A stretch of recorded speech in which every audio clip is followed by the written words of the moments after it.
akwụkwọ Joshua isi nke 13. Ma Joshua ghọrọ agadi, ụbọchị ndụ ya na-agwụ. Jehova wee sị, ị ghọwo agadi, ụbọchị ndụ gị na-agwụ, ma ala nke hiri nne nke ukwuu fọdụrụ inweta. Nke a bụ ala nke fọdụrụ gburugburu ala niile nke ndị Filistia na ndị Geshua niile, site na Shiloh ahụ nke dị n'ihu Ijipt wee ruo oke ala Ekron n'akụkụ ugwu.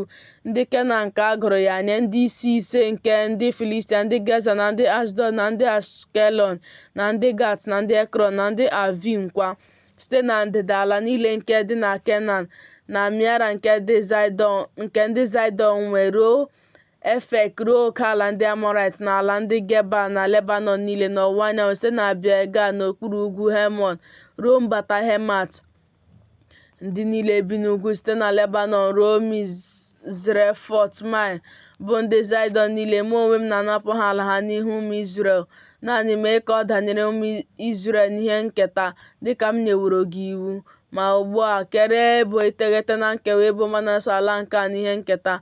Ndị Ruben na ndị Gad soro ya nara ihe nketa ha nke Mosis nyere ha n'ofe Jọdan n'aka ọwụwa anyanwụ, dịka Mosis bụ ohu Jehova nyere ha, site na Aroa nke dị n'ụsọ ndagwurugwu Anọn na obodo nke dị n'etiti ndagwurugwu ahụ, na ala dị larịị niile nke Medeba ruo Dibọn, na obodo niile nke Saịhọn bụ eze ndị Amọrait, onye bụrịị eze n'ime Heshbọn, ruo oke ala ụmụ Amọn, na Gilead na oke ala ndị Geshua na ndị Makat na ugwu Hemon niile, na Beshan niile ruo Saleka.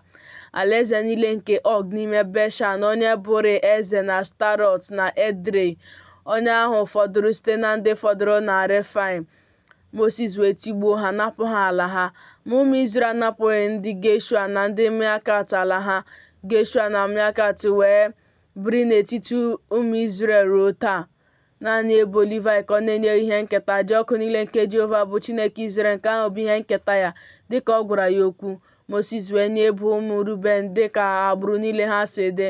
Oke ala ha nwere wee dị site na Aroa nke dị n'ụsọ ndagwurugwu Anọn, na obodo nke dị n'etiti ndagwurugwu ahụ, na ala dị larịị niile nke dị n'akụkụ Medeba, Heshbọn na obodo ya niile nke dị n'ala dị larịị, Dibọn na Bamot Beer na Bet-Biamion na Jehaz na Kedimot na Mefat na Kiriataim na Sibma na Zereshasha n'ugwu ndagwurugwu ahụ, na Bet-Pua na mkpọrụbe niile nke Pisga na Bet-Jeshimot, na obodo niile nke ala dị larịị, na alaeze niile nke Saịhọn bụ eze ndị Amọrait, onye bụrụ eze n'ime Heshbọn, onye Mosis tigburu, ya na ndị isi Midian bụ Evi na Rekem na Zoa na Hoa na Reba, ndị bụ ndị isi nke Saịhọn ndị bi n'ala ahụ. Ụmụ Izrel werekwa mma agha gbuo Belam nwa bụ onye na-ajụ ase n'etiti ndị ha gburu. Oke ala ụmụ Ruben wee bụrụ Jọdan na oke ala ya.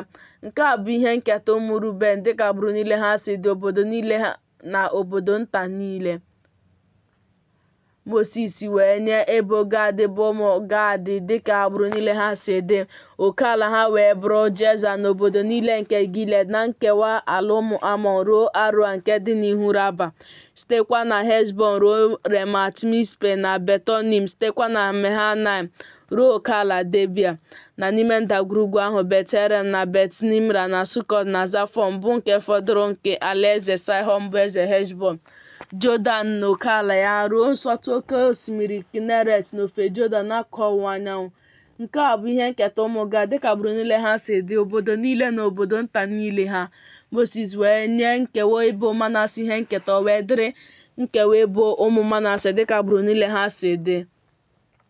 Oke ala ya wee dị site na Mahanaim, Beshan niile, alaeze niile nke Ọgụ bụ eze Beshan, na ebe obibi niile nke Jaya nke dị na Besham, Ọgụ obodo atọ. Nkewa Gilead na Astarọt na Edrei bụ obodo alaeze Og n'ime Beshan wee dịrị ụmụ Makia nwa Manase. Dịrị nkewa ụmụ Makia dịka agbụrụ niile ha si dị. Ndị a bụ ndị Mosis mere ka ha keta ihe n'ala ihe na-adịghị nke Moab n'ofe Jọdan n'akụkụ Jeriko n'akụkụ ọwụwa anyanwụ. Ma Moses enyeghị ebo Livayị ihe nketa. Jehova bụ Chineke Izrel bụ ihe nketa ha, dịka ọ gwara ha okwu.